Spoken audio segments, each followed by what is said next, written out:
Hello, ho, ho, ho, and welcome to a Christmas special episode of Talking Snooker with Phil Haig and Nick Metcalf. Once again, talking about the game we all love. We are indeed. Sorry, it's a bit delayed. There's been all sorts of illness at the Hague household this Christmas.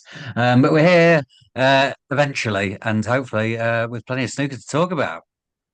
Yeah, I'm sorry, I wasn't going to mention that quite annoying episode for you, or episodes plural, but I'm afraid, yeah, you've had illness has swept through, well, not just the Haig household, but what you're just telling me, maybe a few others too. Yeah, we've kept sweeping it through the household this Christmas. Not very festive of us really, but yeah, no, some pretty grim bugs floating around. Also, I sent you a picture. I think I've had a cursed Christmas. I also got clonked on the head by a falling branch from a tree while I was walking the dogs the other day. So yeah, all sorts of bad luck in my life at the minute, but we're back. We're okay now. So that curse I put on you for thrashing me in the Tony Meo Trophy, it's finally. I thought, did I really put a? I thought I didn't put a curse on it. Nothing has happened bad. It's all happened now. I'm joking. Of course, I wouldn't do that. And I'm sorry to hear about the illness. And I know you've all been pretty unwell. And I mean, those things, they really do spread fast. So Yeah. sorry about that. But I know you had some pretty good fun. A game of Scrabble. I noticed you were posting about another victory for you. I mean, you don't know what defeat's like, do you? You know, you haven't been beaten anything for ages. I mean, it's incredible. But go on, tell us about it. You won that as well. Well, yeah, I mean, the narrow win on the Christmas day. You know, it was a very quiet Christmas day as we recovered from that bug. But yeah, I've got to go and scrabble in. That sort of cheered me up, but not really anyone else. Well, I hope you all had a nice Christmas out there, genuinely, and a peaceful one, a restful one, had some nice time. You know, all the sort of ingredients that can make it a good Christmas. While of course recognizing um, a point that I think is being made more and more in life, which I like. Of course, Christmas for some people is not a happy time, and actually quite a saddening time for a whole number of reasons to do with events in our lives. So obviously. I and we also hope that it was as peaceful as it could have been for you if this is a sort of difficult time. But Phil, one thing is now for sure, we'll press ahead with snooker, shall we? And well, this is the review of the year, isn't it? So we've got so much to talk about from the last 12 months as ever. And we'll do that shortly. But first of all, let's remind people and catch up on events that happened in the days leading up to Christmas on the table. And well, the main, part of that really was the latest Saudi Invitational event, which was won by Mark Allen. He beat Mark Selby 4-2, Ronnie O'Sullivan 4-2, and Luca Purcell 5-1 in the final. So he beat some quite good players to get there, Phil, it's fair to say. Obviously, a fine effort for Mark. And you know what? I was having a look again, and it's sort of going over all ground, really. We say about top players. But the way you know he's a really top player now, one of the ways, is that how much I and we sort of talk him down when he's actually still doing pretty well. I mean, I found myself saying, "Oh, he's not having a good season," or by his standards, quite a few times. But I had a look, and he isn't in some ways because he expects to win trophies regularly now. But he's still been in four semis apart from this win and another quarter, and 14th on the 1 year list. So it's not hopeless by any means, and he's still doing okay. And he looks like he's well clearly playing miles more fluently than he was in the events just before that, particularly in the UK when it was like wading through treacle at times, which just goes to show, doesn't it? You say often how things quickly change. They do in a number of sports, but they can quickly change in this to vagaries of form, and sometimes from week to week. Yeah, for sure. And maybe this was sort of the perfect event for him because non-ranking, these short format matches against top players, everyone will go there with not enormous expectations. Anything can happen. So he maybe just took the shackles off a bit and he definitely played a lot more fluently and it worked out beautifully for him. He wasn't fully back to his best entirely, but he wasn't too bad at all. But those three wins, as you mentioned, it was very impressive. And he'll hope he can now take that into other tournaments, more traditional tournaments. But yeah, that couldn't have gone any better for him really to beat Selby and O'Sullivan, and then sort of I mean, the scoreline a little bit flatter in the final. Some of those frames were closer than the scoreline suggests, but yeah, no, just great stuff for him. And And good stuff for the viewing public as well, I think, because a fluent Mark Allen is much more enjoyable than some of that other stuff he's been playing recently. Yeah, good way of summing it up. I mean, embarrassing for the organisers on the first day, no question, with the lights packed up, and for a lengthy time. I mean, that was pretty bad. I mean, we didn't really know what was going on. There was some kind of power failure, as we understand, and that was obviously embarrassing. But the prize giving ceremony, I will say, was a lot more palatable. I did make a note of that. I thought it was ghastly when they had it in March, but much better this time, much more sort of normal. And obviously, when those big players get together, there's a lot of good action on the table. I mean, that goes without saying. I mean, if you want my general feelings on Saudi, then I've written about it in my review of the Snooker Year column for Sporting Life, which is live on that website now. I think I've said many times that I do remain wary of events there. But in terms of, yeah, what we saw on the table, it was sort of action coming thick and fast. And it was definitely more low key, certainly towards the end. I mean, that last time with it very brash, wasn't it? With Eddie Hearn and different people, and the money's going up, and it was some of the money talk was toned down a bit, and I thought it was more palatable towards the end certainly. But obviously, there's been two this year plus the ranking event, so we've well and truly seen a lot of snooker now, haven't we, in Saudi this year? Yeah, the crowds did seem a bit better this time around. I've not seen any figures or anything, but they did look stronger. And yeah, the action on the table because we see a lot of best of sevens over the year, but we don't see these top guys playing each other in best of sevens that often because usually by the time they meet, the format's extended a bit. But it makes for some great stuff, to be fair. You see some real good matches, and with that sort of mad addition of the golden ball, especially early on, it seemed like someone was sort of making their way onto a maximum break pretty regularly. Zhang especially when, as you say, the lights were going off. Which I mean, obviously that would be very bad in any tournament, but it looked extra silly in one of these sort of mega money like gauche events, and it's like you can't even get the lights to work because they went off 4 or 5 times before they went off permanently. But yeah, so I think that was the closest of anyone got. He got to like 97, didn't he? But so yeah, still no one getting really close, but it does add a sort of frisson of excitement. But yeah, no, like you say, good snooker.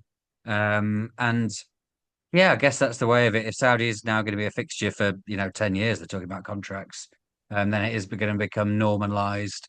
And I think hopefully the way this was different from the previous one, much less sort of over the top advertorial and more just here's a tournament, let's get on with it. And it was a bit more like that, I think. It was, and it made me think. I don't think they could actually, to be fair, say how amazing everything was when the sort of lights packed up and different things happened. That sort of did prevent that, perhaps. But you're right. Some of the crowds looked better, certainly early on, and towards the end as well. But certainly pretty healthy at some stages. So that was that event then. But in the meantime, German Masters qualifying and World Open qualifying was going on here in the UK. So we had quite a lot of snooker actually in those sort of dog days of the year, really, those ones building up to Christmas. And well, we had a moment that became a news story, and not for good reasons. And obviously, we do have to reflect that here. And that was in German Masters qualifying when Matt Selt screamed, "Oh my God!" But much louder than I'd have done it then, when Artemis Zizin's fluked a match ball. I mean, it was out of order from Selt, wasn't it? I mean, it was bad. I mean, really, it has to be said. I mean, he has said sorry. He said in an interview with you that's well worth a read that he regrets doing it. But it's also not the first time he's behaved in an erratic way. And I made a point to scribble down here, actually. He's obviously a good guy on a number of levels, Matt. And as many people have pointed out, and I think you said it before, actually, and I've heard other people say on other podcasts, actually, that when it comes to players talking about their fellow favourite players, he's probably the one that's most on the list. He's obviously a popular guy among his peers and with some fans, but you can't do this. And some people were saying they found the age thing irrelevant. I picked up on the age thing straight away. I know what they mean in the sense that it wouldn't really matter if he had done it against another 40-year-old. It still would have been the same out of order. But I'm going to stick to my guns a bit on that and say I think when it's playing someone that young, they are a bit more vulnerable in life, aren't you? You just are when you're younger. You've got less ballast, if you like, to yourself, to your character, and I thought that was added to sort of the unsavoury nature of it. I thought it was a poor episode for himself, really. I know he said sorry, said he regrets it. That's important, but that was a loud shout. That was almost half scary, Phil Haig. Well, yeah, I think the age is important because it was the reactionary decisions that I certainly made me feel extra uncomfortable about it. Like, obviously, he shouldn't have done it, but it's big how awkward Artemis clearly was afterwards that made it such an unpleasant sort of scenario to watch. And I don't think an older player would have felt so awkward and uncomfortable, and he shouldn't be made to feel like that. And yeah, Matt said that. I spoke to him afterwards, and he said he it was just sort of a spontaneous outburst. He hadn't thought of it in any way, and obviously, having spoken to people and thought about his actions afterwards, he realised as a senior player, and he's a member of the board, the players' board, that he should not make younger players feel like that. They should be taking guidance from players in his position, so he should behave more appropriately. I think one thing he did clear up is that Gideon was still playing shots after that outburst, which also looked really bad because he had to play feeling so uncomfortable. Patel did say that if he'd missed the next shot, he was conceding anyway. It was a concession in effect, that sort of outburst. So we're not making excuses. It was poor. Um, I mean, in hindsight, it's quite funny. It's quite a funny little clip to watch, but no, not acceptable. Shouldn't be done, really. Um, and yeah, he has apologised, and I know he spoke to decisions and everything. So all water under the bridge eventually. Yes, indeed. And we should say one result that I really wanted to sort of clarify as well, because I'm pretty. Were we on air? Because I think it's going back a couple of weeks now, for one reason or another. I think we might have been on air during the Ken Doherty Jordan Brown match. Well, Ken won it. I was thinking, I was sure I reported that, but it may have been in another place that I reported it, maybe social media. But Ken won that to 5-4, and he'll be in Berlin. So, what I was saying last time was, and hopefully got my words right, because of course Ken's a fine snooker player, but that's sometimes a little bit lost today. It's like, oh, Ken's, just Ken scrapping away, but when he's playing well, he's on it, and he'll be in Berlin for that event, which is really good. I know you're keeping an eye on qualifying as well, so maybe a couple of words from you about that, and then also a World Open where I loved a certain frame between Chris Totten and Stuart Bingham. Yeah, on the German Masters. Yeah, I mean Ken winning two to get through there against Lyons and Brown. That's great stuff. Um, there's less big lines from the German Masters one because the top 32 are all going to Berlin anyway. But a couple that stood out. It was nice to see Liam Graham getting a couple of wins, which obviously, people talk about the shootout turning your career around. He didn't win it, but he got to the final. And he hasn't got many wins in sort of normal format snooker. We got two straight after that, beating Ma Hai Long and then Sanderson Lamb, both in deciders to make it to Berlin. So that's great stuff for Liam Graham. And also another impressive youngster from the shootout, Anthony Kowalski, won his two German Masters qualifiers as well. Beat Ian Burns 5-4, and then Martin O'Donnell 5-0. So good stuff for those two youngsters who will be looking forward to playing at the Tempodrome, I'm sure, because that's one of the highlights of the calendar. And Zizins falls into that category as well. Selt was his second match after beating Kresh Gurbashani in his first. So yeah, nice to see those three young guns gonna go and show off their stuff in one of the best arenas on the snooker calendar. Indeed, and in terms of the World Open qualifier, I mean, if you make a 72 break, Phil, I mean, how many times out of 100 do you expect to win the fight? Well, over 90. I think over 90. But Chris Totten said, no, I'm not going to let you have the frame, Stu. I'm going to make a 73 and pinch it off you.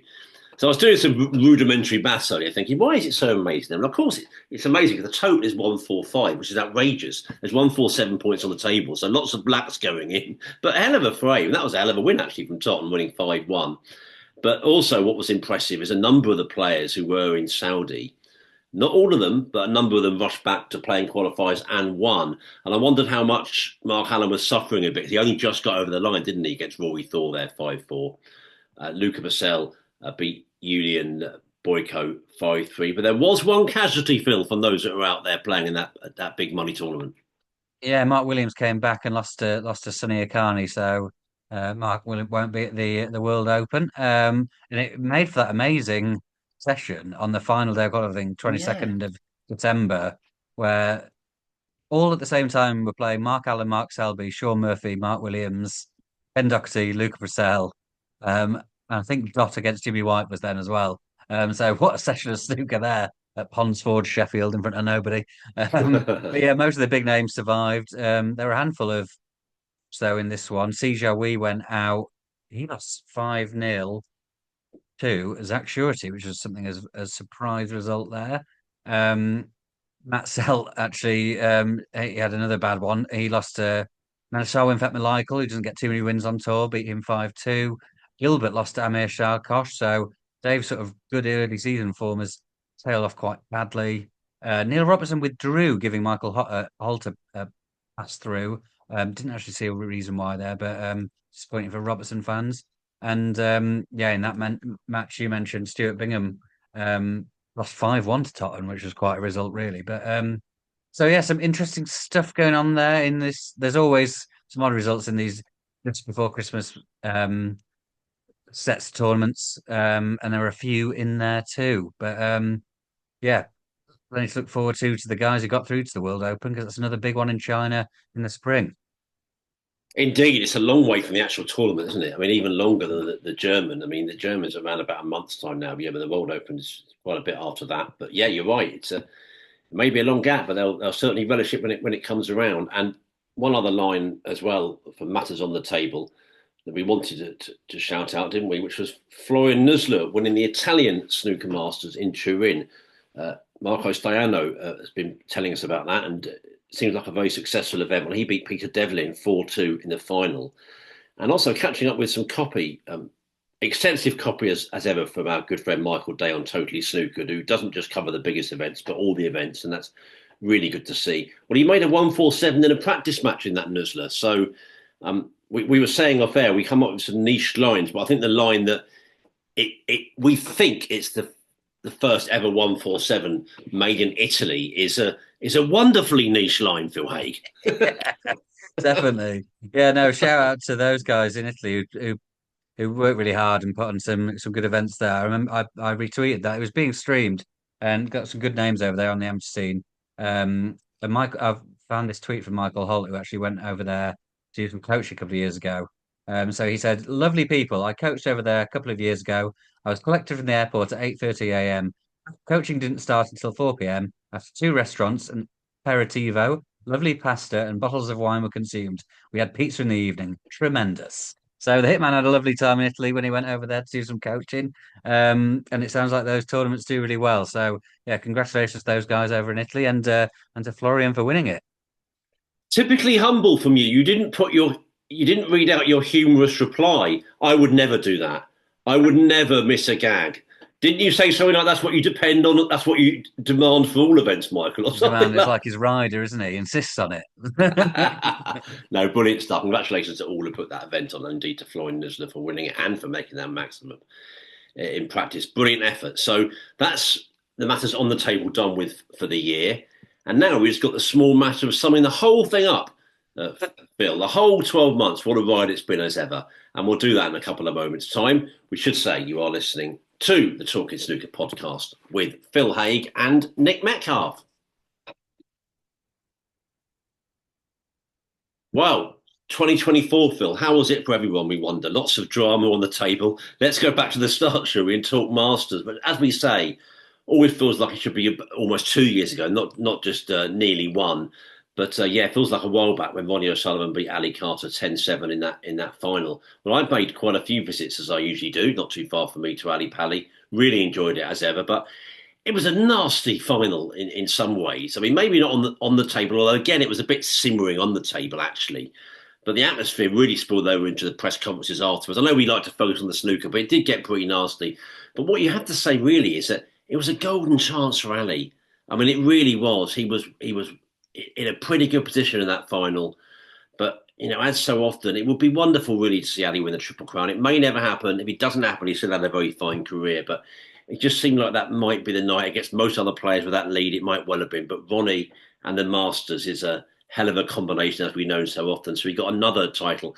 And that was 8-8 for the UK and Masters. We were all talking about 8-8-8. Didn't happen at the World, of course. May still happen if it comes around with a chance for 8-8-8 next time, which will mean Ronnie not winning the Masters to come, if you know what I mean. But yeah, so that was a notable success for Ronnie, and he obviously won the event to come. We'll come to that, and it makes me think, we come to the end of the year, and it's like Ronnie's not really been talked about too much in terms of the players of the year. Not great, you're not right at the top. It's almost like, you wrote a recent article, people writing Ronnie off, and you were sort of big, cautious and cautionary over that. But it just goes to show, that he may not be right at the top of the game at this precise moment, but he still does some big things in 24, eh?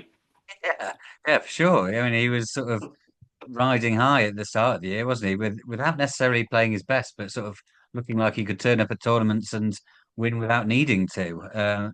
It was at this point, any tournament he looked like he was at least trying in, he was winning.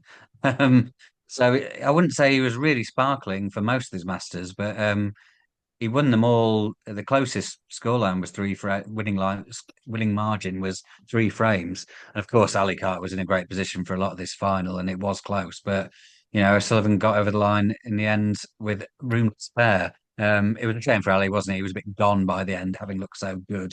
Um, and yeah, well, that controversy sort of took over afterwards. There was a bit of other controversy through it. There's all the annual Wasp Gate that Oh, seemed to be like raging as ever. I remember Selby getting annoyed at some plates crashing in the oh yeah, hospitality bit. And O'Sullivan actually slagged off the venue as well, which oh was yeah. Was that the one seemed out just of gone? order. Oh God. Yeah, yeah, it all happened then, doesn't it? Which, Yeah. you don't mind really slagging off sort of Brentwood Leisure Centre, but people were like, oh, you can't have a go at Ali Pally. I mean, maybe he had a point about some things, but it just seemed a bit much. But yeah, obviously the beef with Ali Carter took over at the end because that was pretty, as in the media can really sort of ham up things sometimes, but I didn't need hamming up. I think that was pretty sort of tasty stuff on its own. And we like that stuff. It was a little bit, maybe borderline on unsavory, but it's good to get interest bubbling away with some rivalry. Hey, well, that's true. Yeah, of course that was. Yeah, well, something was out by the bins. I remember the bins being. I think I remember texting you actually. I think you might not be there that afternoon. You're coming in a bit later. And I was saying, Ronnie's moaning about being out by the bins. Was it the practice rooms or something, or the changing dressing rooms, something or other? I Yeah, mean, look, Ali Pali's a really old building. I mean, sorry, going over old ground from January. It'll no doubt come around again in a couple of weeks when we go there. It's an old building, and if any building needs a deep clean, that's one of them. But the advantages miles outweigh the disadvantages for my books. I remember tweeting this very thing when I was there for the final last January. I think anyone that thinks the opposite of that, I like to hear their arguments.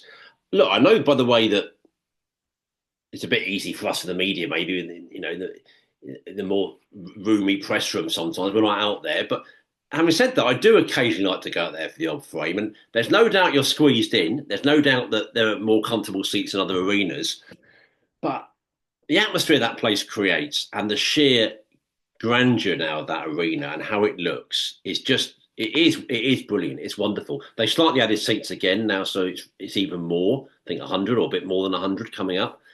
So that's brilliant. It's got a gravitas, that word. It always has, the Masters, but I think John Parrott sort of said this, that he never thought they'd find a better venue than Wembley, but they probably have with this.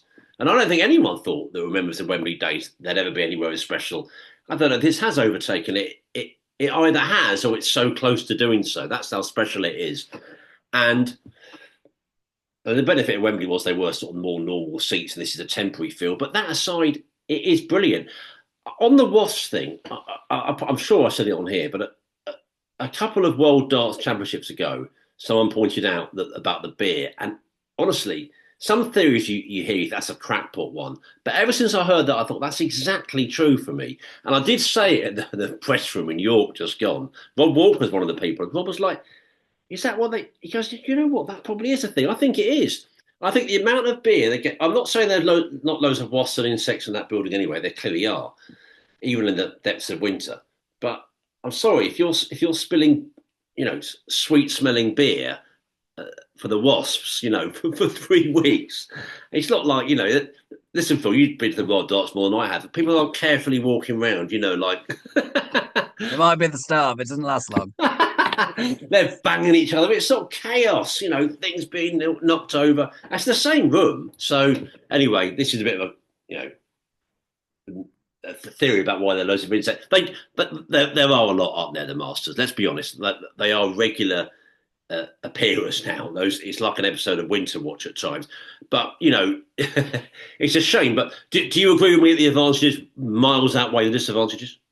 Oh, big time, yeah, yeah, it's great. Yeah, you wouldn't want to leave that anytime soon. I understand it's not designed to host snooker tournaments necessarily. I think Ronnie's complaints with the dressing rooms are far away. I think his complaints about the bins were that there just were some bins, which Right. which seems, sorry, but no, it is a bit, it's old building as you say. Like it's in places it looks a bit tatty, but in other places it looks absolutely superb. And the arena and where they play is great. Other than the Wasps, though, I think they do really need to do something about the Wasps because um, you forget it the rest of the year, and when it happens again, you forget how annoying it is. Actually, it's very silly. But yeah, I don't know what they can do, but hopefully something. Get some spray out. Okay. Well, now we're not going to. Don't like to let people behind the curtain too much, but we don't want to do a marathon, do we? So I think, although we were suggesting maybe do one by one, we might clump them together a bit, so we try and get through them as with in a relatively speedy fashion. So next was Ronnie O'Sullivan beating Judd Trump in the final of the World Grand Prix. That's two events in a row won by Ronnie there. He was in good form. Well, as we say, the nuance is, yes, of course he's good form, but it wasn't absolutely vintage O'Sullivan form, but it was enough to win tournaments. And he was telling us that. And sometimes when Ronnie tells you that, you think, oh, come on, Ronnie, pull the other one. You're playing really well still. But he had more of a point on this occasion, I think, and during those wins. Then Judd Trump, the indefatigable Judd, came back and won the German Masters in Berlin, that fine tournament. He beat Si He 10-5 to win the title. And it's good to see Si in the final, wasn't it? Because after what he did at the Crucible the spring before, he hadn't shown it quite that season, but then he did there by getting to the final. And then the Welsh Open in England did know Gary Wilson beating Martin O'Donnell 9-4 to win another home nations for Gary. And I had to remind myself of the run because I was telling you, I forget a lot about these tournaments, even the ones that have happened this year. Well, he beat Lisowski, Milkins, McGill, and Higgins on the way to that final. So that's a hell of and O'Donnell had a decent one. Actually, O'Donnell beat Luca on the way to that. Luca got to the quarterfinals with that one, which was a rare, half decent one for Luca in a poor season. So, yeah, Ronnie, Judd, Gary in the winner's circle from those three tournaments. Yeah, that was interesting again. O'Sullivan going straight on. I remember thinking he was a bit surprised he even went to play the Grand Prix after winning the Masters. Um, and then I didn't really fancy his chances, even though obviously who he is. But yeah, did it again. It was so surprisingly low quality final as far as I remember between him and Judd. I don't think there was a century made in 17 frames, which is unusual for them. But yeah, I mean, again, felt the same as any time Ronnie turned up and tried. He won, and I think that was the tournament as well. He beat Ding in the semis, and that was his best performance of the season. Really, that was the one he beat him in about an hour and a bit, 6-1, and in amongst all the rest of the time when he was winning but not playing great, that was the one where it clicked and he suddenly was playing great. It was as good as stuff you'll see probably all season. It was amazing. I remember thinking, I wondered if that might harm Trump because that was a good chance to beat Ronnie in a final, didn't play great. And then for him to go straight to Germany and win was very impressive.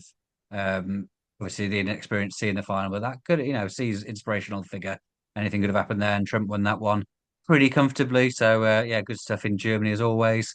And then, yeah, Gary Wilson picking up another home nations. I mean, they've always been a bit unpredictable, haven't they, on home nations? But Martin O'Donnell getting to the final out of absolutely nowhere there. Superb stuff for him. Because that was his first season. This is his first season back on tour, I think. I think He's it certainly was, been yeah. off in the recent past. So yeah, to come through and get to a final, whether you win it or not, is a great effort. And yeah, that run, I'd forgotten how hard that run for Gary was. Very, very impressive because you look at that on the surface, you think, oh, okay, he's capitalised on a big underdog in the final, but he's beaten some big names to get there, so richly deserved. It was richly deserved. He was becoming you have to say regular tournament winner. That was his third, wasn't it? 1-2 Scottish, then the Welsh. He likes the home nations. Hasn't done too much since, mine, but yeah, he's certainly shown that he can go all the way in tournaments and win them now. Players' Championship in Telford. Mark Allen winning the title, which I think is only his only other one of the calendar year, actually, apart from the one he's just won in Saudi. Tournament wise, he beat Shang under 10-8 in the final of that one.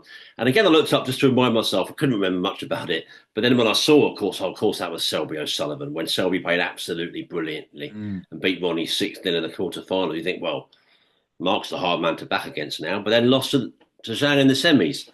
And we're left with that final, which was a real hard fought one there, which Alan did win 10-8. Then it was the Saudi Invitational, which I think was more advertorial, really, than the one we just seen by quite a long way, actually.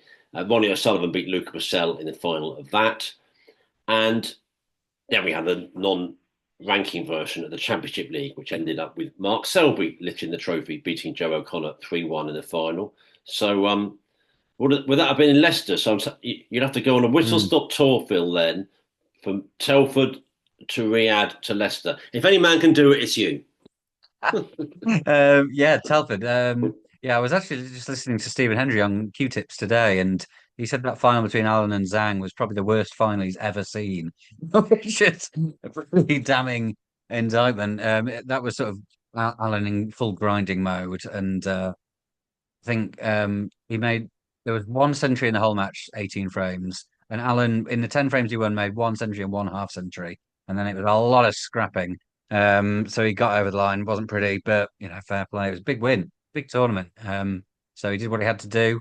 Yeah, then Riyadh, craziness really. The Higgins crack at the 167 was very exciting, very nerve-wracking.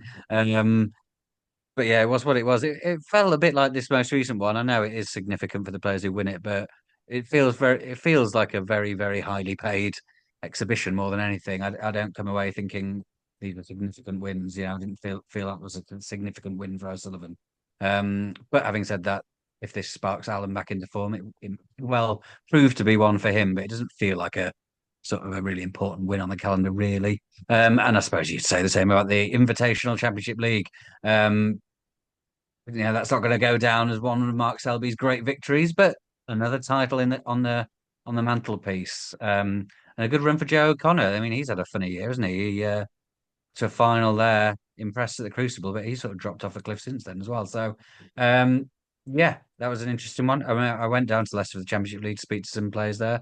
That's always a good little sort of boring media point, but a lovely place to go and get interviews with people, more so than the bigger tournament. So, Championship League is good for some stuff.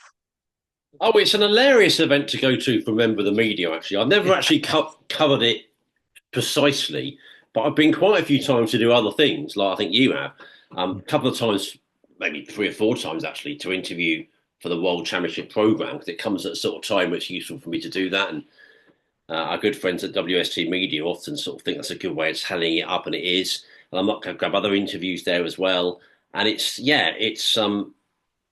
just sort of a lot of the sort of players just sitting around very relaxed with the journalists that are there, just sort of chatting away. Quite possible that it's a good haven for gossip, Phil. I think that event, one of the best havens for gossip I think I know in the game. It's always sort of good. Yeah, you never class it as being totally serious, but there are elements of seriousness that creep in, especially when it gets towards the trophy being on the line, eh? And Yeah, particularly on the ranking one, less so this one, but obviously that status does mean it is sort of got that extra sort of significance to it now. But this was the other one. Selby won it. We moved on. Judd Trump, who again has not been able to stop winning really this calendar year. Well, he won the World Open at New Shan, beating Ding Junhui 10-4 in the final. Good to see Ding getting back to a showpiece match, as we'll say in a little while, of course.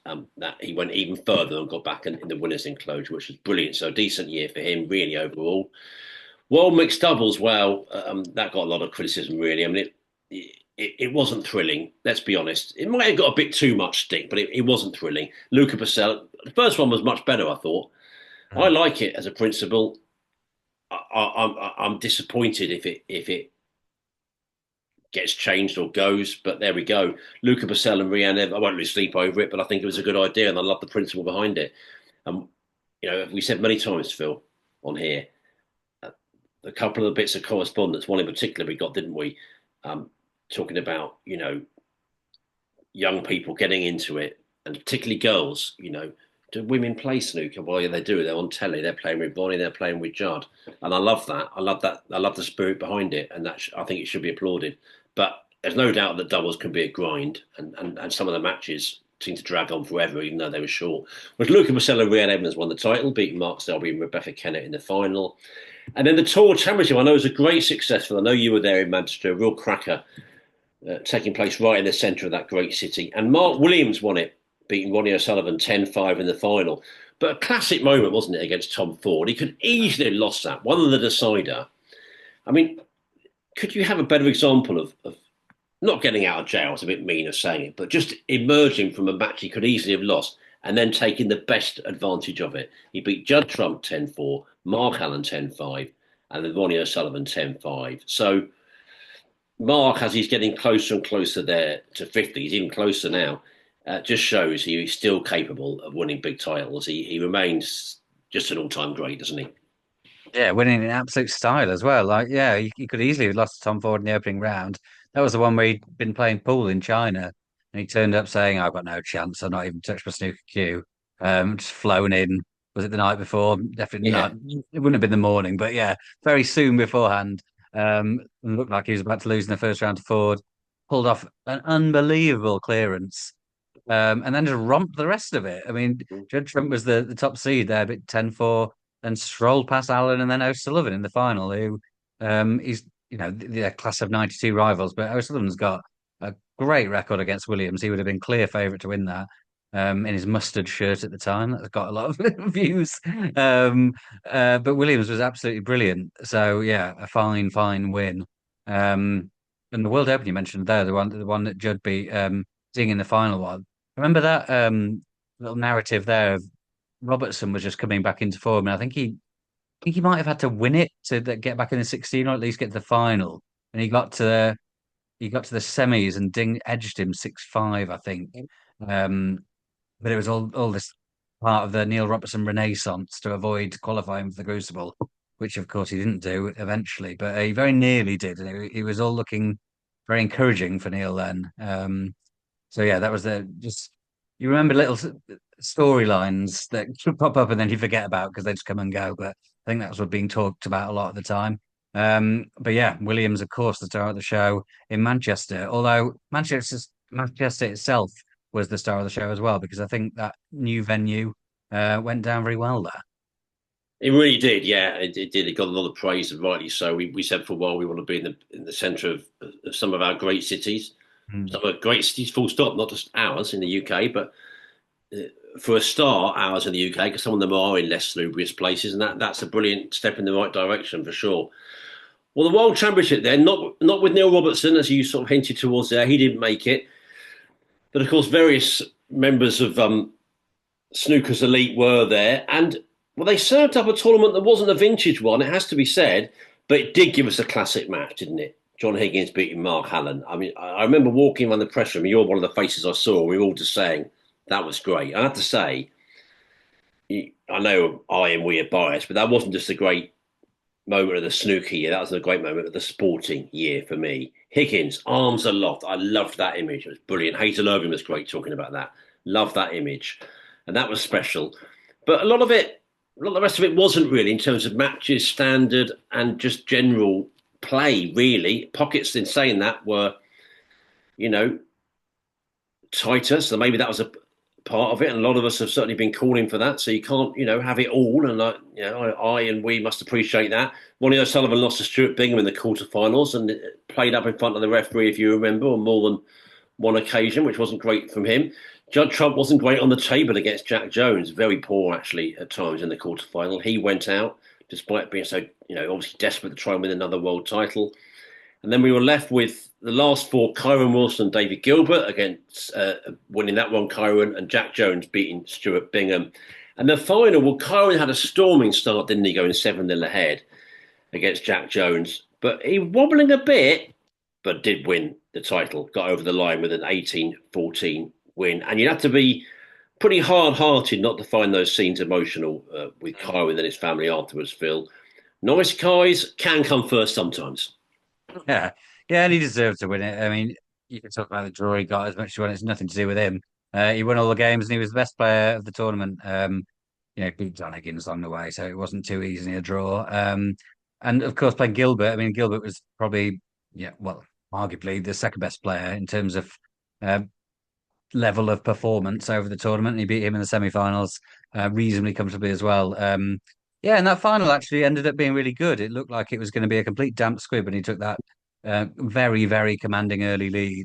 But credit to Jack Jones, he battled so hard from a nightmare position, and that final session got pretty tasty. Actually, I think everyone thought this is gonna, well, it did get very edgy, but could get even edgier. And 18-14, yeah, I mean it's not super close, but compared to what it was like before, it felt very close.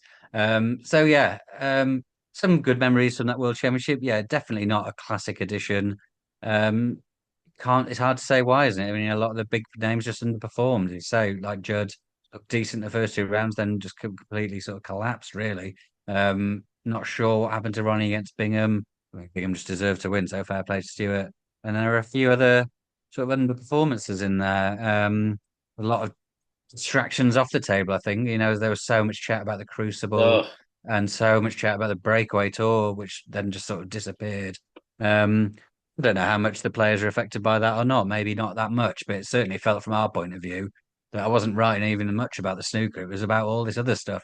And then the snooker itself didn't sort of wrestle that back its way because it wasn't so great. So yeah, I mean, an underwhelming World Championship, but as I've said a few times on here, even the below par World Championship is still a great tournament. yeah. I think you said it a brilliant way once, just after it. It still beats most things in sport or something like that. It's still, even an underwhelming one, which is a very good way of saying it. Yeah, but look, it's going to find this ludicrous, but I actually didn't write down the Crucible debate or was even going to mention it in my head. But you're right, it was so dominant. I think I did a Gary Wilson on the Sporting Life about a week or so before. And when that was my top line from that, I looked at it, I thought, it's got to be the Crucible. What he said was so strong, that has to be the line. But I noticed you did one with three or four players. Then I think Chris Hammer from Sporting Life did a whole feature for the media day on video asking three or four players. I thought, yeah, it's going that way. It just totally dominated, didn't it? The tournament. And it's a shame, really. I see no reason why it won't continue to do so in a way with a contract up in 27. We're assured, aren't we, that talks are considering continuing with Sheffield, and that it could stay in Sheffield, it could stay, but there are an awful lot of people now, that are swinging towards the side of it's not quite enough. There aren't quite enough seats there, and it doesn't make quite enough money as I think a lot of people in the game would like, but there we are. It's the age-old thing. There's a lot of history and a lot of magic to give up, wouldn't there be if we did lose? So we'll see what happens. Well, that was the end of the 23-24 season, Phil. We're going to move on to 24-25 so far. Well, pretty much half the season as we continue this review of the year here on Talking Snooker with Phil Haigh and Nick Metcalf. Well, you had your illness over Christmas. I felt I was as sick as a dog after the World Championship with the Crucible. So we didn't do Yeah, our review for about a week. I was an absolutely broken man. yeah, But so I didn't have as long a break for our traditional, between seasons break as I maybe would have liked. And also it's not much of a break in snooker now. Was it? I mean, I know we have bits and pieces anyway, of course, that go on in different parts of the world and Q School and what have you. But in terms of the main tour, I don't think it could have been much more than a month until the Championship League returned. And Ali Carter won that. He beat Jackson Page 3-1 in the final. And Ali, redoubtable character in the game. If anything, he could have had more ranking wins, frankly. He's such a good player, Ali, but he put another one on the board there. Some guy called Judd Trump, he won the Shanghai Masters, beat Sean Murphy 11-5 in the final, so pretty comfortable there for Judd. I reminded myself, actually, he beat Ronnie 10-3 in the semis. That was an early sign of Ronnie not really being quite at it in this season. Murphy beating Selby 10-8, I remember that now, cracking match in the other one. Sean finishing really well to win it. And then at the Xi'an Grand Prix, the first ever edition of that tournament, Kyren Wilson was back in the winners' circle. That was really impressive. I think it was at Shanghai. I've forgotten who he got beat by now. He got beat heavily, didn't he? But I think Joey Long, I think. Was it Yao Long? Typical Haig. And that was him sort of maybe partying too much or going there a bit late. Strange. He got all his preparation wrong, basically. But you could tell it gnawed at him that because he kept saying it, but he put it right in style at the Xi'an Grand Prix by claiming the title, beating Judd 10-8 in the final. And I love that in terms of the narrative of a world champion winning a tournament so soon. Not many do that. And to beat Judd, extra special. Oh yeah, it felt really, really significant that, didn't it? Because as you say, he had a bit of a shocker in that previous tournament. But there were clear reasons for it and he accepted that. And then to go to, a brand new tournament, but a big tournament. And it wasn't just beating Judd in the final, he beat Ronnie in the semis as well. So that really is laying down the marker as, I mean, it seems weird to say that as a world champion. You've laid down the marker by becoming world champion, but laying down another one, he's checking out markers all over the place by beating O'Sullivan and Trump to win a huge tournament early in the season. It was brilliant stuff. And yeah, and a good addition to the calendar, that tournament. Big money. I think he won 170 odd grand there. Won a very nice new trophy they brought to the party as well. But yeah, that Shanghai Masters win for Trump as well seemed big because the way he performed in Sheffield would have been very disappointing after such a great season for him previously. It could have been a hangover of sorts, but yeah, no such thing. He looked really good in Shanghai. I think he beat Mark Williams and C before he beat O'Sullivan and then beat Murphy. So yeah, I mean, no easy games at Shanghai Masters, and he won them all quite impressively. So yeah, it really felt like we always have the sort of month-long slow grind, slow burn of the Championship League to open the season, but then those two back to back. I know they weren't quite back to back. I think there's a bit of a gap between Shanghai and Xi'an, but two summer tournaments that were very enjoyable and big winners. Felt like really got kicking the season off nicely with those two. Yeah, definitely. That may be the Olympics gap, may it been, I think, around that time. Because there were brilliant Olympic Games in Paris that dominated our not just our sporting lives, but our lives for a while there in the summer. But yeah, snooker was certainly going strong and goes stronger and stronger. I never considered out of the 4 seasons, summer would always be the least snooker season to me, but it has to be considered as one now because we get big events. Shanghai is a smashing event, actually. And so, we're getting more and more of a summer business now, no question. And right at the end of the summer then, snooker's roadshow moved to Saudi Arabia. And we saw there Judd Trump winning the title, beating Mark Williams 10-9 in the final. Mark was so close to the finish line, but Trump produced a brilliant clearance to claim victory in snooker's new 4th major. And obviously, we did hear quite a lot of talk about how brilliant everything was that week. It was a tiny bit sort of veered towards being a little bit unbelievable, really. Some of that talk, I think, but we had our say extensively at the time here on that, and I said in my sporting life piece, I think it would have been improved by a little bit less PR, really, and a bit more sort of serious discussion. But on the table, good final, very good final indeed. The English Open in Brentwood. Well, Nick Metcalf turned up at that event, Phil, but even that couldn't really, give enough stardust over to it. Dear old Brentwood. Although we're never happy, are we? Because we're complaining a little bit about some of the over-the-top talk from Saudi about players being looked after. I certainly was not particularly delighted about that, but obviously Brentwood's a bit different. I mean, listen, it's not a salubrious place, but it gets the job done. I tell you what, lovely, smashing crowds whenever I go there. I have to say, it might just be basically a public leisure centre, but the crowds are good. They like it. The biggest ever poster I've seen, Phil, of anything, I think, advertised in the WST podcast. I was a bit under the weather that week. Had I not been, I'd have got a giant poster of Hagen Metcalf and plastered it over. And I'd been in trouble, but I wouldn't have cared. And I've probably been led away by security. One of those guys like Marshy or Mark Williams or get out and stay out. but it would have been worth it for that. What a way to go, though. Yeah.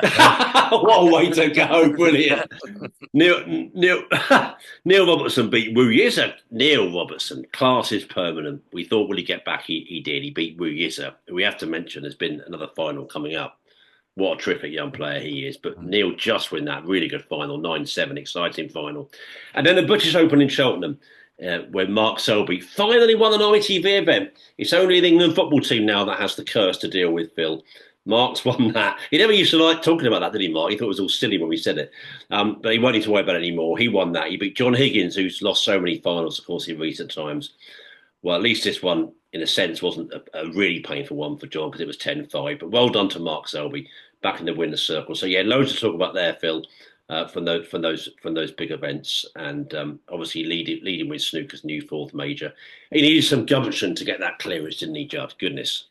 Oh, it was, yeah, stunning stuff. And that final will be long remembered. But I sort of had forgotten his run to the final, though. Was he obviously was behind to Wu? Was he 4-0 down to Wu's in 154 in his opener? Oh, he He was, was. he was He certainly was 3-0. because I think he was I thought 4. I Yeah. thought that I think it was the match had. I thought the match had barely started. I missed it. Oh, typical. I was doing other things, and they were talking during the interval. And they were saying, "Well, Mm. Judd's not in the races here at all." But I had to say, it wasn't much longer into the resumption, and I won't have been alone when it was in my head. You know, there was something about the match. The whole mood quickly changed. Mm. Misses on one side, Judd started getting more confidence. But yeah, I mean, talk about that is a classic getting out of jail moment. Yeah, I mean that felt. I think I remember tweeting at the time that that is very much name on the trophy Oh stuff, and yes, as we it did. proved to be. But he had a tough run from there. He beat Lasowski, Robertson, Murphy to get to the final, and then beat Williams there in the decider from 60 odd behind for £500,000. So yeah, lovely old week for Judd. He has a few lovely old weeks, but that was one of the lovelier ones.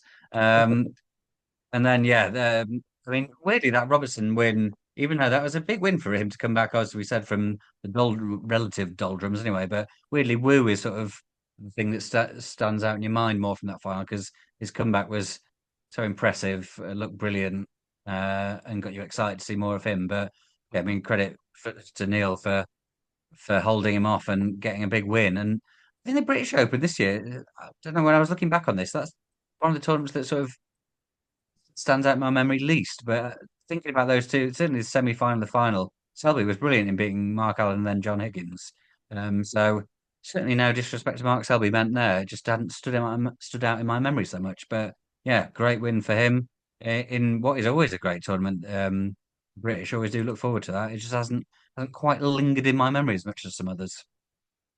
Well, we moved on then to the Wuhan Open, and Zhao Guodong won that one, and it was his first ranking event at the age of 35. He lost a few finals, one of them going back quite a while. So that was great to see from him. He beat Si He, who again got to right at the end of the tournament, didn't quite get over the line. That was a 10-7 win for Zhao in that one. And then always a cracking event, the Northern Ireland Open, and it was Kyren Wilson who beat Judd Trump in that final, 10-3. So a cracking win there for Kyren. And that was him now winning two tournaments for the season after winning at the Crucible. And when you think about the number of players that have struggled over the years, that's a hell of an effort from Kyren. And the international championship in Nanjing was Ding Junhui winning his first ranking event for 5 years, beating Chris Wakelin 10-7 in the final. Great from Chris to get to the final. He's showing more and more improvement, isn't he? But it was Ding that got over the line, and maybe the champion of champions as well. That's cheeky getting a fourth one here, Phil. But just so I'm aware of time, and that was Mark Williams winning his second big title of the year, beating Zhao Guodong, the aforementioned Zhao. So he had a hell of an autumn. Mark winning that final 10-6. So yeah. So it's Zhao getting the job done. Then Kyren, so impressive. Ding, which I think, not say every single snooker lover, but virtually every single would have been delighted with that, I'm sure, Phil. And then Mark Williams as well. So, yes, and good winners there in those autumn months. Yeah, definitely. It was good to see Ding doing well. It feels like it had been a long time since ranking event success for him, so that was good. Yeah, again, Susan Hui. No, I wouldn't say he's remembered more than because Zhao was such a remarkable winner of that, but see like he'd beaten Ronnie so impressively in Saudi in the quarters. He absolutely annihilated Judd in that tournament in the semis, I think. Looked so good. And then fell short against Zhao, which was disappointing for him, but still another great run as he builds his career. But a nice story for Zhao, these players that have been around for ages, plugging away to get over the line impressively in a big tournament now, the Wuhan. That was great. Yeah, Kyren getting their second win in the final over Judd. Uh, at that point in the season, Judd was clear at number one, but obviously having two final wins over him and being world champ, Kyren had an argument to being the best player in the world at that point. Probably Judd, as we'll get to, has probably won now winning that again. But I mean, to be in the argument shows how well he's doing. And yeah, the champions was excellent, wasn't it?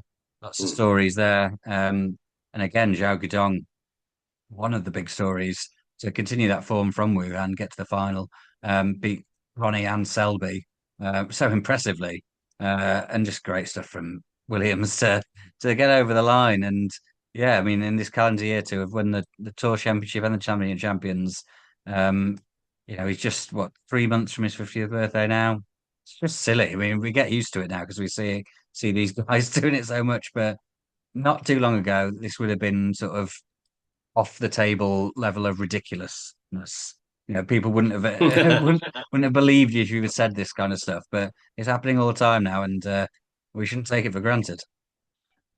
We shouldn't, you know. Just this could just be a fly. It's coming to my head now. I never thought it before, but all three of them are kind of ageless to some extent. I think he might be the most ageless in some ways. The way he goes about things, the way he is. You think he doesn't seem 49 at all. He could win. He almost seems like he could win for a lot more years sometimes. Just the way he's so, I don't know, graceful on the table and the way he goes about his business, the relaxed way. It could serve him well for quite a long time to come. We'll wait and see, but he's a wonderful, wonderful player. UK Championship in York, then, always a great event of any snooker season. And Judd Trump got the job done. He claimed his fifth Triple Crown title, beat Barry Hawkins 10-8 in the final. Really good final. Barry just didn't give up in that one. Those snookers he kept laying in that last frame of the final. He got one, but he couldn't get the second, but not for the want of trying. It was a brilliant, brilliant climax to the tournament. Contrasting semis, as I reminded myself, shouldn't have needed reminding only a few weeks ago, but I had to look up. I thought, oh, of course, it was that. I was there for that. Trump and Kyren Wilson. Kyren started well, but in the end, he was well beaten 6-2. And then the Hawkins and Mark Allen. I'm surprised they're not still playing that one, Phil. I mean, that went on forever and a day. What a marathon match. And it was yeah. Barry got the job done. Mark got a bit of stick, maybe too much, but yeah, obviously it was quite a high average shot time. But as he was saying, I'm not going to roll over and net Barry win. I'm struggling. I'm going to do everything I can to try and win myself, but he couldn't get it done. So Barry got through to the final, but Judd won that. Michael Holt reached the quarterfinals, Phil. Hell of a line from that. His best run for 25 years. And generally speaking, superb event. York delivers. I think they still want to leave York. I know it's there for 25. I don't know if it's long term. It could still be. But the feeling I get is that, they want to have some event in York. It's too special, that city, not to. I think there are some deficiencies with the Barbican itself, but in terms of the city, a wonderful venue and just a special tournament that has, I think, had that luster return to some extent by putting the biggest and best players at the arena, and not, and in the same way they do at the World Championship, Yeah, I think so. I think that's the consensus belief, and the qualifiers have its own sort of gravitas to it as well. And their judgment days are great, and it allows for stories to build there. By Yulu doing so well, coming through, not quite coming through qualifying, but coming through to the final day. That's a great story in itself. And yeah, in York, I mean, everyone loves it. You never hear a bad word about against it, so it would be a shame to leave. Um, Certainly, it would be a shame to leave entirely, but even for this tournament, it would be a shame to leave. And this one threw up some great stories again. Hawkins beating O'Sullivan on the first day was amazing, sort of headline grabbing. As much as everyone knows how good Hawkins is, I don't think too many people were giving a big chance there. He's got a terrible record against the Rocket, but great stuff from him. That Lasowski match beating Selby was excellent. Yeah, all sorts going on. I won't go through it all now, but yeah, the final is the memorable bit though. Really enjoyable. Did look like at one point Barry was going to pull it off. Um, But yeah, he's still searching, a bit like you were talking about Ali Carter. They're sort of in very similar boats there. Come so close so many times. Um, will they do it? I don't know. I don't know how much money people would put on either of them pulling off the big one yet, but you couldn't rule it out. Still such good players. And I think that's what will frustrate Barry. I mean, no shame at all in losing to Judd Trump in a major final, but getting so close will be lingering with him, I'm sure, for a bit. Yeah, no, absolutely. It's the closest he's got, really. And he played very well against Ronnie in that World final, but he was well beaten in his two Masters finals. This was different. He really gave it a go. And he got to 9-9. You never know, he nearly did. But yeah, credit to Judd as well. Superb winner. As I said, I'm one of the first to say I think his record in the very biggest tournaments is underwhelming. Well, when he wins them, it's only right to give him proper credit. Next to the shootout. We're nearly at the end, folks, of the year. Tom Ford won that, didn't he? His first ever ranking event, beating Liam Graham in the final. You mentioned Liam getting a couple of good results off the back of that. And that was crazy, really, because with 2 minutes left, I was almost half certain Liam Graham had done it. But he played an awful shot on a red. I mean, there was inexperience or the moment got to him or what. I mean, obviously, they're under immense pressure. Watching him from the sofa is very easy. But Tom Ford still had to do a nice clearance to win it, and he did that. And then the Scottish Open in Edinburgh, which is getting established there now after a few funny years for that event. And that was Lei Peifan, big shock there, the world number 84, beating Wu Yiza. So disappointment for Wu to lose another final this season. That was the 9-5 to Lei in that one. And then that brings us up to date. We just talked about that earlier. Mark Allen winning the latest Saudi Invitational, beating Luca Brecel in the final. So, yeah, bit of a Larry edition of the shootout, it has to be said, in terms of the crowd feel. But Tom Ford got the job done, didn't he? In that, and they're always funny, but we actually had quite a lot of finals, one with big breaks. This was the other way. It was crazy. I mean, I don't know if Liam Graham would have got a great night's sleep over that red. I mean, he looked almost won, didn't it? Did, yeah, I really thought he had done it. And I mean, the shootout was obviously unique, but I mean, it couldn't possibly have been a more unexpected ranking event winner of the season than Liam Graham if he had done it.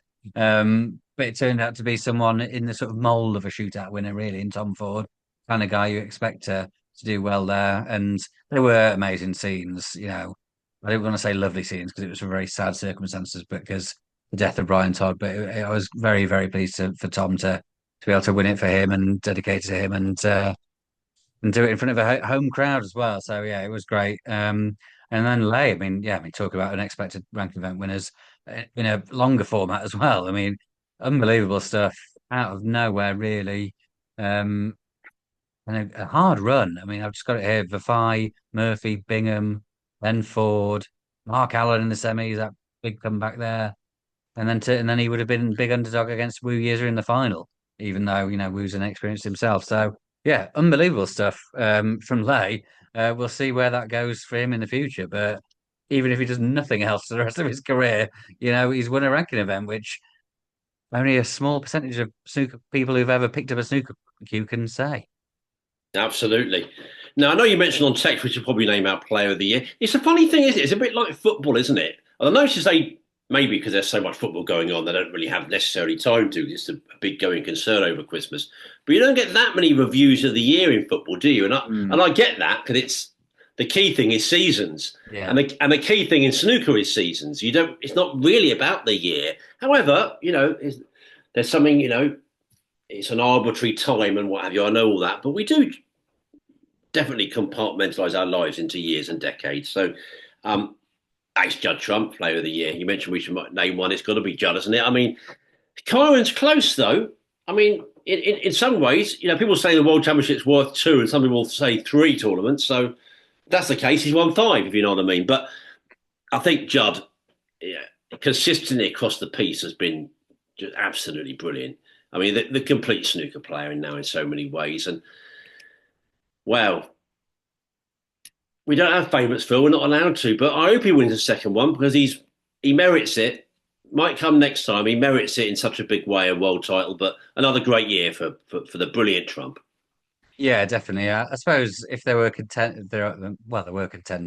It would have to be the way it worked out, the three winners of the Triple Crown, I think. So Ronnie and Kyren were the three that you could call contenders for Player of 2024.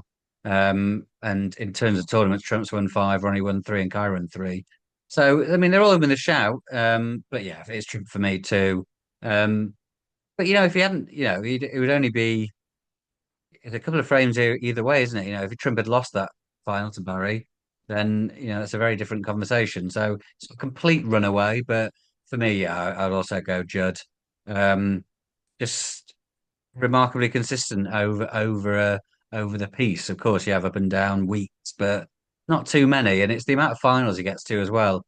Other players, they might win multiple tournaments. They'll have a lot of first round exits as well. He just doesn't do that. He had all that long run of at least the quarterfinals, been to a couple of other finals. Such a lot of snooker, such a lot of time away from home, such a lot of travelling. And it doesn't seem to bother him at all. So yeah, Judd Trump for me, player of 2024. Indeed, I'm sure he'll be doing a lot more big things to come in 2025. Phil, we're having more advertising breaks here than ITV during Coronation Street. Here's the last one of the year. You are listening to Talking Snooker here with Phil Haigh and Nick Metcalf. Well, we should say, Phil, that it's been a sad year for deaths in snooker, and there has sadly been two more for us to report on this final episode of the podcast in 2024. First, let's bring you news that Silvino Francisco has died at the age of 78.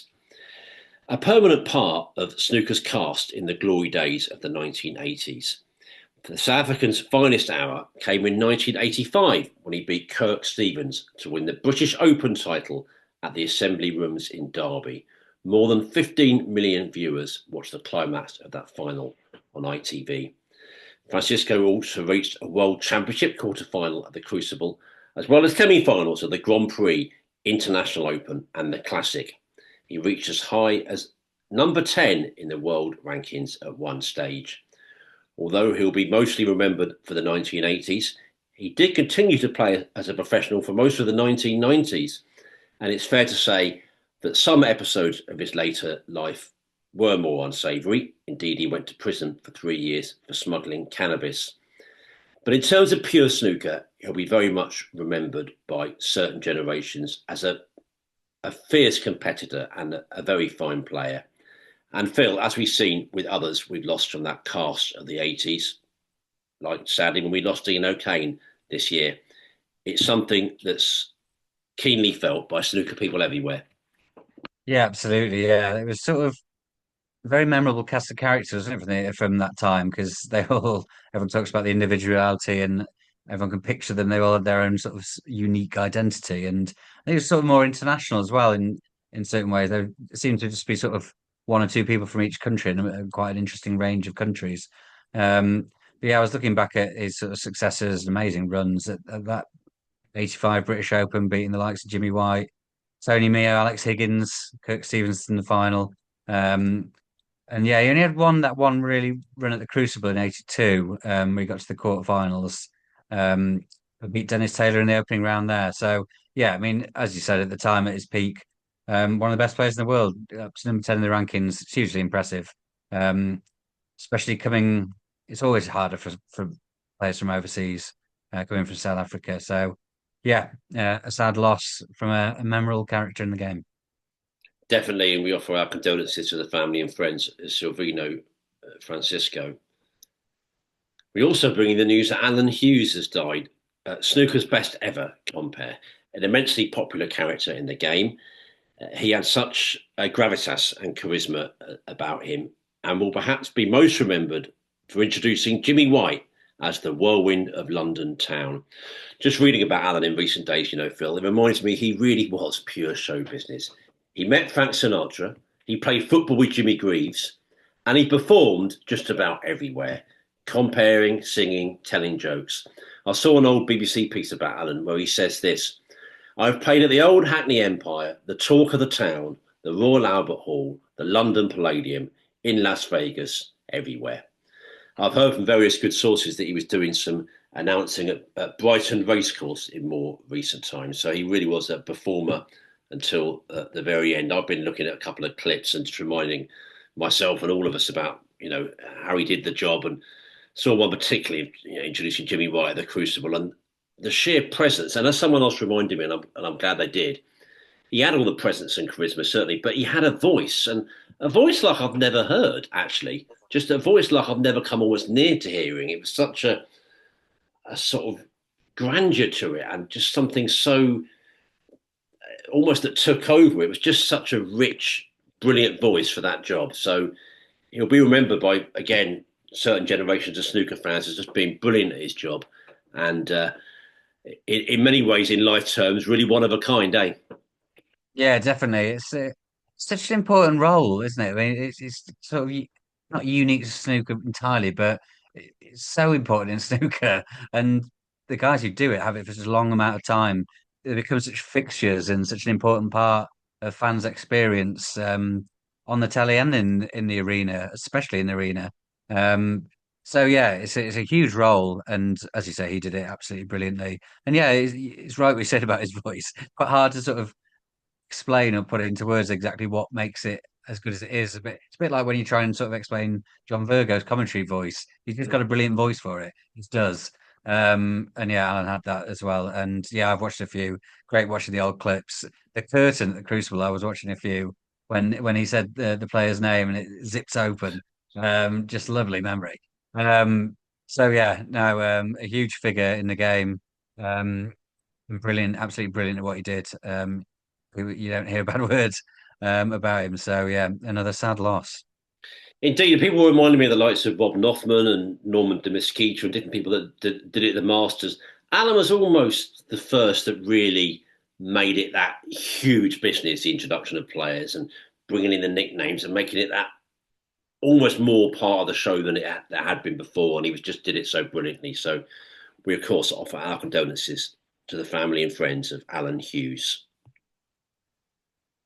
Phil, our final any other business of the year then? Well, I mentioned my review of the snooker here. That's live now on Sporting Life, if you'd like to give that a read. I've also looked ahead to the sporting highlights of 2025 for Sporting Life. Part one's live on the site now, and that's from January to June. And that does include the World Championship at the Crucible. And part two from July through to next December is set to be published on New Year's Eve, so keep an eye out for that. I've been reading out all the correspondence I've received so far in a Christmas special broadcast of Radio Snooker with Nick Metcalf, which is live across a number of audio outlets now and also on YouTube.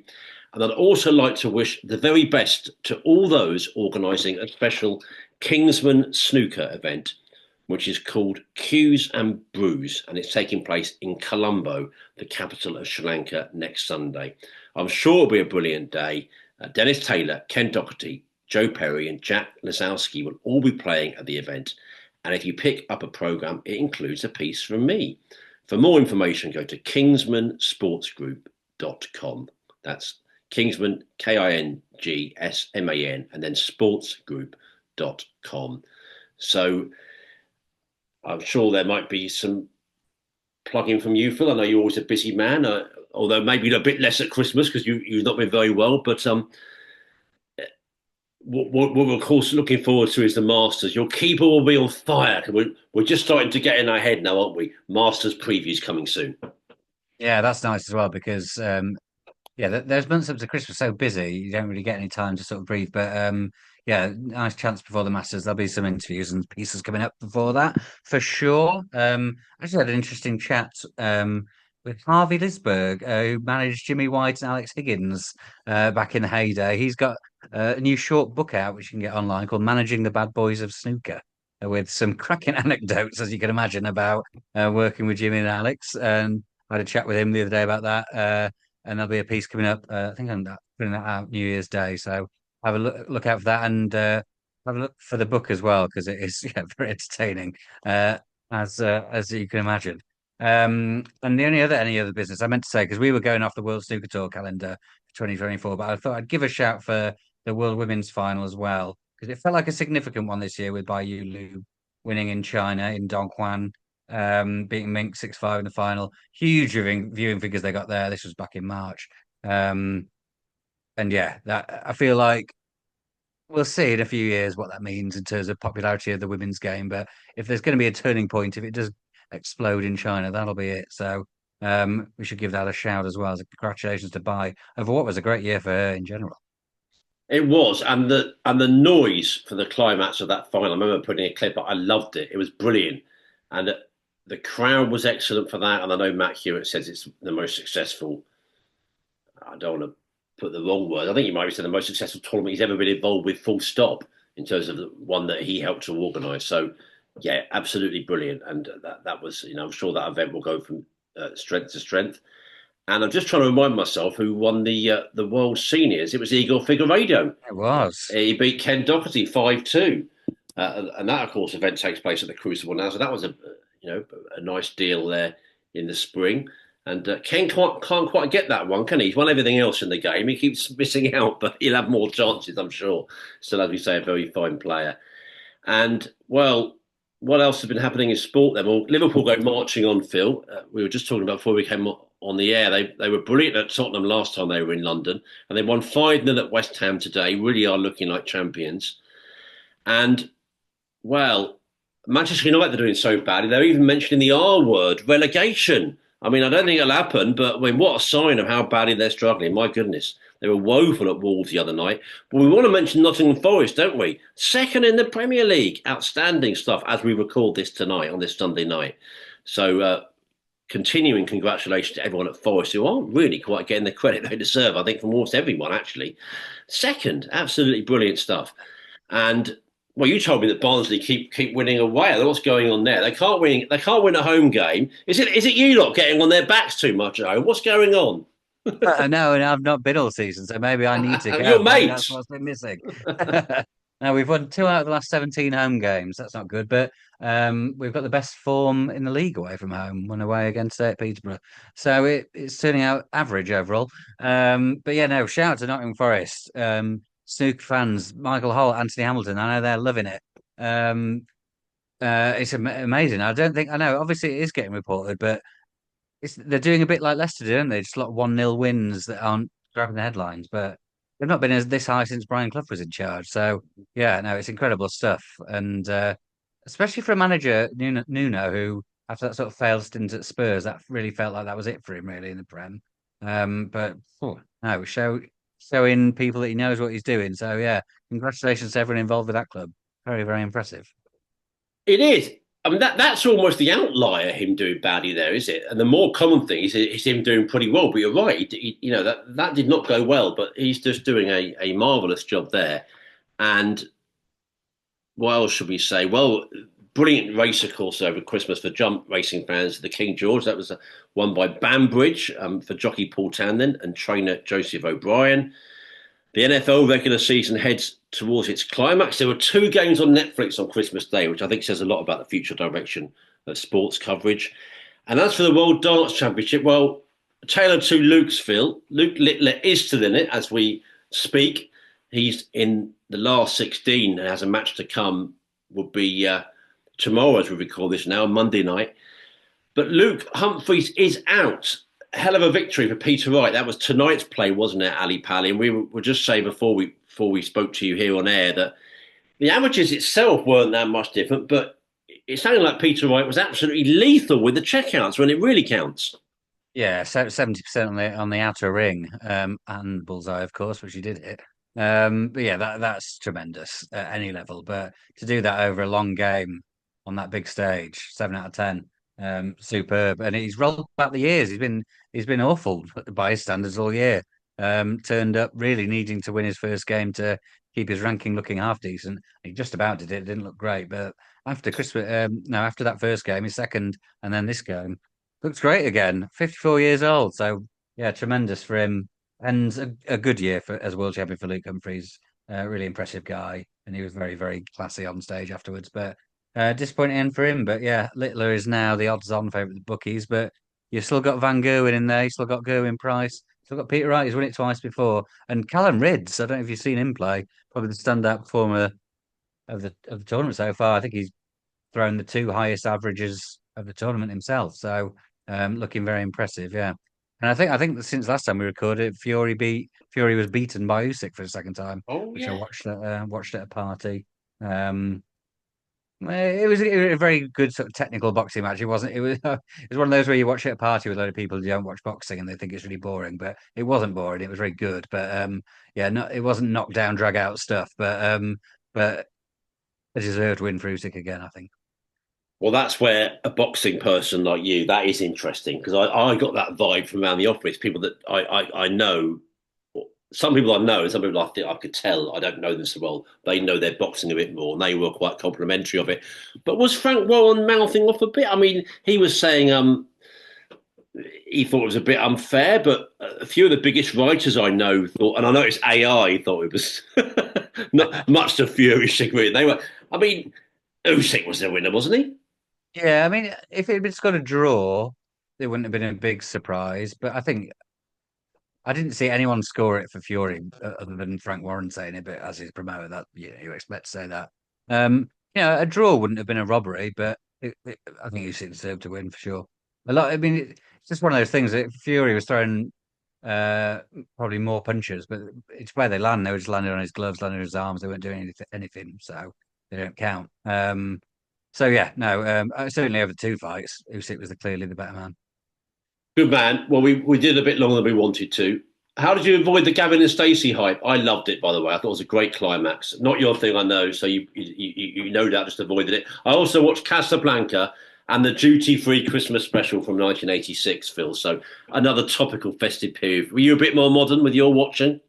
No, to be fair, because we were under the weather, I was happy just vegging on the sofa, and I think we just had the BBC on all day, and Bella wanted to watch Kevin and Stacey, so I did see it. I haven't seen much of it before. It didn't take me long to understand what was going on and what was likely to happen. But no, it was fine.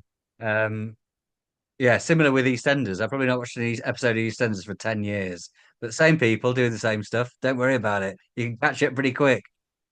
And even the ones that die in EastEnders come back, don't they? I mean, Kathy definitely died, didn't she? I think, but she still was knocking about in there. Yeah, but never mind. The soap. I mean, 2 million just overwatched Coronation Street. And that's almost finished for me. I mean, I don't want to sound mean. People say, "Oh, no, it does badly on Christmas, particularly because the BBC do so well." I get that, but Gail has been in the show 50 years. Leaves. That's a big old moment, really. I Two think million, so. 2.4 million. Awful viewing figures. Anyway, Phil, we're going to go, but not before we say that very soon and very likely to be our first episode of 2025. We're going to welcome a very recognisable face and voice to this podcast. Eurosport presenter Radzi Chinyanganya will join us, and we cannot wait to have Radzi on here. Such a likable guy more than anything else. Great guy when I see him around, always so pleasant to chat to.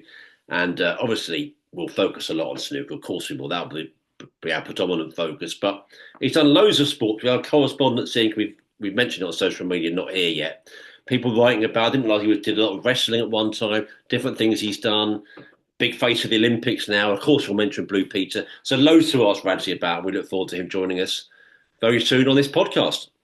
Yeah, absolutely. Looking forward to that. Yeah, he's become a very, very regular face in the snooker coverage. Um, Very passionate presenter, very accomplished presenter, and yeah, I don't know him well, so I'm looking forward to chatting to him on here. And yeah, I was looking forward to. I was looking up some clips of him being interviewed on other stuff before, and came across what we didn't know. We had a sister podcast, Talking Strongman. He was on there chatting about his strongman duties. So we may even ask him about that. If we call this talking strongman on so many levels, we'd have the trade descriptions people on our case. I don't think we're gonna. What would we call it? I don't know. Talking chaotic man or something. This would be more like it. Since you know, Dustin Muttley impression there from you. I think we've got to go. This is turning into nonsense. Some people will say, not turning into it's been that way from the start. But I've got to say, I don't always get serious. Sincere thanks to you. I don't know how you put up with me. Another year of company on this platform. I've really enjoyed doing it. Thank you very much indeed, Phil. I really mean that. And we'll do it all again in 25. Should pass two major landmarks. Our 200th episode, which I reckon is going to be around March. I gauge my whole life by Cheltenham. Around about Cheltenham time, I reckon. And then next autumn, we'll be toasting 5 years of this podcast. So we're keeping going. They haven't taken us off the air yet. So There we are. Well into our 5th year. What a story, eh?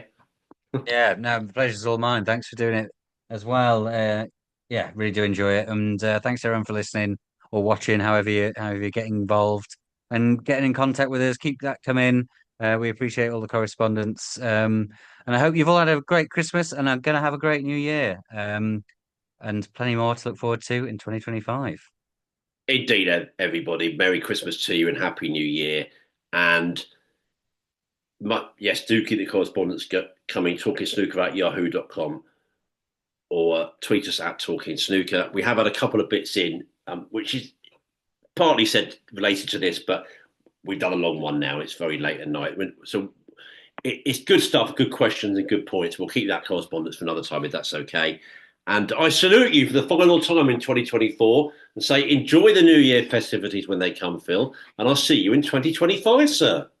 You will, yeah. Pleasure as always, and thanks everyone listening. We really do appreciate it, and we'll speak to you very soon. That's your lot then. Thank you so much for your company throughout the last 12 months, throughout 2024 here on Talking Snooker. And we look forward to doing it all again. We'll try and get it right next time throughout 2025. From your old friends, Phil Haigh and Nick Metcalf. Cheerio.